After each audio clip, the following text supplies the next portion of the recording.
ये चलिए नतीजों से शुरुआत करते हैं, क्योंकि माहौल थोड़ा त्योहारी है, क्रिकेट है, और ये सारी चीज़ें हमें रिफ्लेक्ट होती हुई नजर आई एक स्टॉक में, वो है जोमेटो। जिस हिसाब से जोमेटो का नंबर आया, प्रॉफिटेबिलिटी इंप्रूव हो रही है और कमेंट्री भी ठीक ठाक रही है 116 के भाव से। क्या आपको कंफर्ट आ रहा है इस भाव में? बहुत बहुत धन्यवाद अजय, आपका और आप सभी को शुभ प्रभात हमारे तरफ से। 116 पे क्या पसंद आता है अजय? मेरे ख्याल से हमें पसंद आ रहा था ये करीबन 60-65 के आसपास। पहले तो डिस्क्लोजर दे देते हैं, आईपीओ के समय पर हमने लंबी अवधि के लिए निवेश की राय दी थी। 65 के आसपास मेरे ख्याल से आईपीओ था, अगर मेरी याददाश्त सही है तो। 150 के सर्वोच्चम स्तर उसने छुए थे और फिर लगातार नीचे की तरफ की गिरावट आईपीओ के स्तर से नीचे फिसला था ही। और अब आंकड़ों में सुधार के बाद ये स्तर दिख रहे हैं, तो एज अ डिस्क्लोजर 114 का लक्ष्य था, तो हमने मुनाफा बांधने की राय दी है। हम थोड़ा बहुत इंतजार करेंगे मैनेजमेंट की टिप्पणियों का और आंकड़ों का, ये निर्णय लेने के लिए क्या 114 से ऊपर के लक्ष्यांक बनते कि नहीं। क्योंकि जब तक नतीजे सहारा नहीं देता है, तब तक लक्ष्य को ऊपर लेके जाने का कोई अर्थ नहीं होता है। तो अगर है मुनाफा समेटने की क्षमता है तो मुनाफा समेट ले, और थोड़ा बहुत इंतजार करेंगे आंकड़े का, नतीजों का और मैनेजमेंट की टिप्पणियों का, जिससे हमें ये पता चले कि आने वाले भविष्य में क्या सकारात्मक होता है कि नहीं। लेकिन एक चीज बिल्कुल कहना चाहूंगा अजय, एक तो ब्लिंकिट जो कि प्रोविजनिंग प्लेटफॉर्म है, वहां पर प्लेटफॉर्म फीस इन्होंने लगाना शुरू कर दी है काफी समय से। जोमेटो जो कि फूड डिलीवरी ऐप है, पहले वहां पर प्लेटफॉर्म फीस नहीं थी, अब लगाना शुरू कर दी है। तो जो आय है इनकी जोमेटो की, वो सक्षम रूप से बढ़ने की पूरी पूरी संभावना है।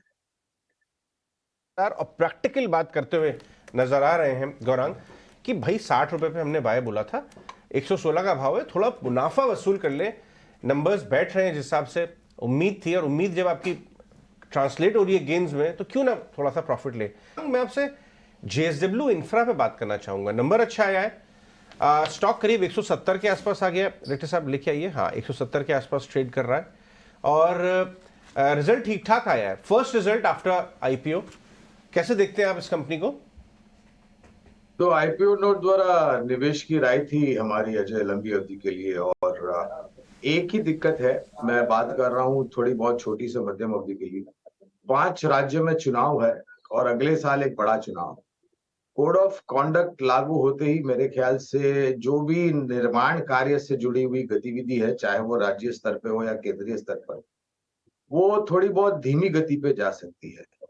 अगर विचारधारा छोटी मध्यम अवधि की नहीं है और लंबी अवधि के लिए है, तो जेएसडब्ल्यू इंफ्रा के साथ साथ और भी कुछ नाम है जो पसंद आते हैं। ये इंफ्रास्ट्रक्चर या फिर निर्माण कार्य से जुड़ी हुई जो कंपनियां हैं, एक्सप्रेसवेज, हाईवेज एक्सेट्रा, तो एनसीसी लिमिटेड है, पीएनसी इंफ्रा है, केएनआर कंस्ट्रक्शंस है और जेएसडब्ल्यू इंफ्रा।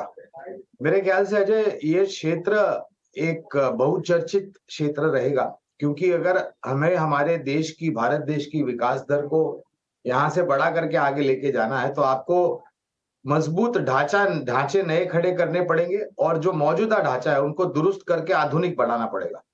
बिल्कुल निवेश की राय है लंबी अवधि के। इनफैक्ट अजय, जिस तरह के अदानी पोर्ट्स के भी कार्गो वॉल्यूम एक्सपेंशन है, ऑफ कोर्स यही दो कंपनीज हैं स्पेस में लिस्टेड, तो ये एक्सपैंडिंग मोड में तो दिख रही हैं। ये बहुत स्पेशलाइज्ड एसेट है पोर्ट्स, और अगर वैल्यूएशन ठीक लगे आपको, तो आपको बिल्कुल लॉन्ग टर्म के लिए तो आप मिस नहीं कर सकते पोर्ट्स अपने पोर्टफोलियो में। करेक्ट। और लिस्टेड कंपनीज ही कितनी? कुछ लोगों को अदानी पोर्ट में कंफर्ट नहीं है। हाँ। अगर कोई वट एवर रीजन, जो भी रीजन हो सकता है उसके वैल्यूएशन में, उसके नंबर में, तो उसके लिए अब एक विकल्प आ चुका है। ट्रू। पहले तो था नहीं, अगर आपको पोर्ट एसेट खेलना है तो एक ही कंपनी थी, अब दूसरी भी आ गई है। हाँ। तो उस हिसाब से देखना चाहिए। इस समय क्या नया रिसर्च कर रहे हैं आप? कोई नया आउटलुक आपने निकाला हो अपने आपने आपकी ब्रोकर हाउस ने कुछ नया स्टॉक फंडामेंटल्स की बुनियाद पे?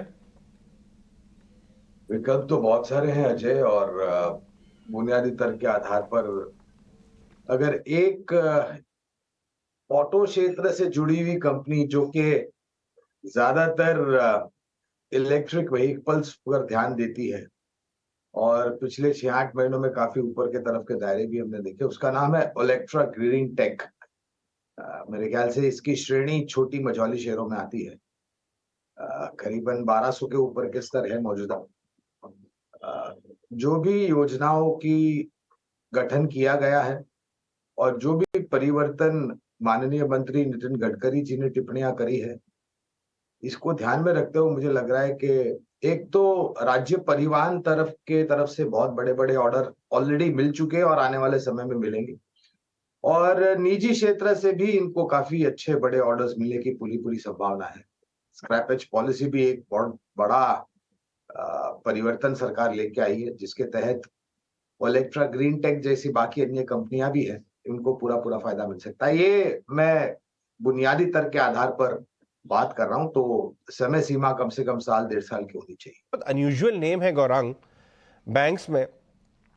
बहुत कम बात होती है इसके ऊपर, क्योंकि वो एक्चुअली पेमेंट बैंक है। फिनो पेमेंट बैंक की मैं बात कर रहा हूँ।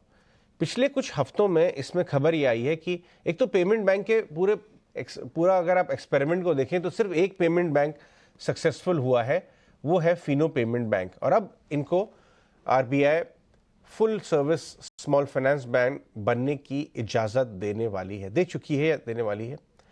और व्यू ये आ रहा है कि जब कोई payment bank full service small finance bank बनता है तो अगले कुछ 2 से 4 सालों में इनमें प्रॉफिटेबिलिटी के बहुत सारे नए आयाम खुल जाते हैं।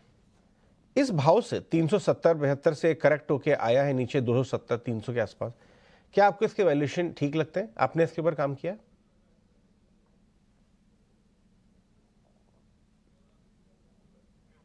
गौरांग, अनम्यूट करें प्लीज।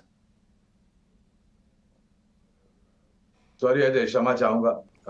ये इस क्षेत्र के ऊपर मैं बात करूंगा क्योंकि फिनो पेमेंट पर कवरेज नहीं है और हमारे तरफ से काफी कुछ कवरेज है स्मॉल एंड ये जो माइक्रो फाइनेंस या प्योरली पेमेंट बैंक्स का जो एक जमोला है। बैंकिंग द अनबैंक्ड एक बहुत बड़ी मेरे ख्याल से मुहिम काफी लंबे समय से चल रही है और भारत के जो ग्रामीण मध्यम ग्रामीण भाग है वहां तक और भी सक्षम रूप से इन सेवाओं को पहुंचने के लिए थोड़ा समय लगेगा। आप उदाहरण के तौर पे इक्विटा स्मॉल फाइनेंस है, उज्जीवन स्मॉल फाइनेंस है, एयू स्मॉल फाइनेंस बैंक है, क्रेडिट एक्सेस ग्रामीण जैसी कंपनियां हैं। हाल ही में एक आईपीओ खुला हुआ है, उस पर भी हमने आईपीओ नोट द्वारा लंबी अवधि के लिए निवेश की राय दी है। कहने का तात्पर्य है कि जो आप बता रहे हैं अजय, वो सक्षम रूप से मेरे ख्याल से जमीनी स्तर पर लागू होने की पूरी संभावना है और अलग अलग और भी मेरे ख्याल से वर्टिकल्स खड़े होंगे इनके पास जैसे जैसे इनको अनुमति मिलती जाएगी, तो कारोबार करने के लिए मेरे ख्याल से एक बहुत बड़ी अपॉर्चुनिटी है। आपने अच्छी बात बोली। ESAF स्मॉल फाइनेंस बैंक का आईपीओ खुला हुआ है। गौरांग, एक क्विक फॉलोअप, आपने इसके ऊपर आईपीओ नोट निकाला है? मैं देख रहा था कि सारे स्मॉल फाइनेंस बैंक्स के कंपैरिजन में इसका वैल्यूएशन मुझे काफ़ी नीचे नज़र आया। 1.2 टाइम्स कोई और स्मॉल फाइनेंस बैंक दिखाई नहीं दिया। क्या ये सही है? क्या नज़रिया सही है? क्योंकि पिछली बार भी जब किसी स्मॉल फाइनेंस बैंक ने, उत्कर्ष ने शायद अपने आप को, जो बनारस की कंपनी है, उन्होंने राइट प्राइस किया तो बड़ा अच्छा पैसा बना रिटेल इन्वेस्टर्स का। इससे भी क्या उम्मीद नज़र आ रही है? तो उत्कर्ष पे भी हमारी खरीदारी की राय थी और ये जो आईपीओ खुला हुआ है इस पर भी हमारी लंबी अवधि के लिए खरीदारी की राय है। और एक बहुत महत्वपूर्ण कारण अजय होता है छोटे निवेशक, जहां तक किसी आईपीओ पर आकर्षण होना या फिर उसका बहुत गुना सब्सक्रिप्शन हुआ, वो है मूल्यांकन। अगर आप ज्यादा महंगा आईपीओ लेकर के आएंगे तो लोग उसको पसंद भी नहीं करेंगे और दूर रहने की कोशिश करेंगे। अगर मूल्यांकन के आधार पर आप निवेशकों के लिए टेबल पर कुछ छोड़ जाते हैं तो न तो सिर्फ लंबी अवधि के लिए निवेशकों के लिए आकर्षण बन जाता है, लेकिन खास करके उन गुट के लिए जो केवल मात्र लिस्टिंग गेन्स के लिए भी शायद या छोटी अवधि में मुनाफा मिल जाए, उस विचारधारा से पैसे लगाते हैं आईपीओ में। तो मूल्यांकन काफी अट्रैक्टिव है इस पर्टिकुलर आईपीओ का। ये स्टार हेल्थ और लेके आई है रेलिगेयर एंटरप्राइजेस, दोनों में एक सिमिलैरिटी है, क्योंकि स्टार हेल्थ ऑफ कोर्स बड़ी कंपनी है और केयर हेल्थ जो रेलिगेयर एंटरप्राइज में बैठी है वो सेकंड बिगेस्ट हेल्थ इंश्योरर है। और खबर ये आ रही है बाजार में कि स्टार हेल्थ प्राइस हाइक्स लेने वाला है। तो स्टार हेल्थ के लिए तो पॉजिटिव होगा ही, ये रेलिगेयर एंटरप्राइजेस के लिए पॉजिटिव होगा क्योंकि केयर हेल्थ है उसके अंदर और सेक्टर में जब प्राइसिंग ऊपर मूव करती है तो पूरे सेक्टर के लिए पॉजिटिव होता है। गौरांग, आपने स्टार हेल्थ, केयर हेल्थ देखा है?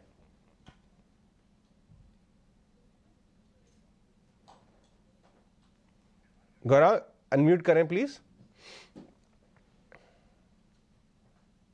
हेल्थ पर लंबी अवधि के लिए खरीदारी की राय है, और यहाँ पर भी अगर आप देखने जाए तो जिस प्रकार से मैनेज कुछ दिक्कतें थी कुछ हॉस्पिटल्स में, जो इनका टाई अप था उसको लेकर के, लेकिन वहां पर मैनेजमेंट ने और हॉस्पिटल्स ने साथ में बैठ करके जो भी मसला था वो निर्णायक तरीके से सुलझा दिया है।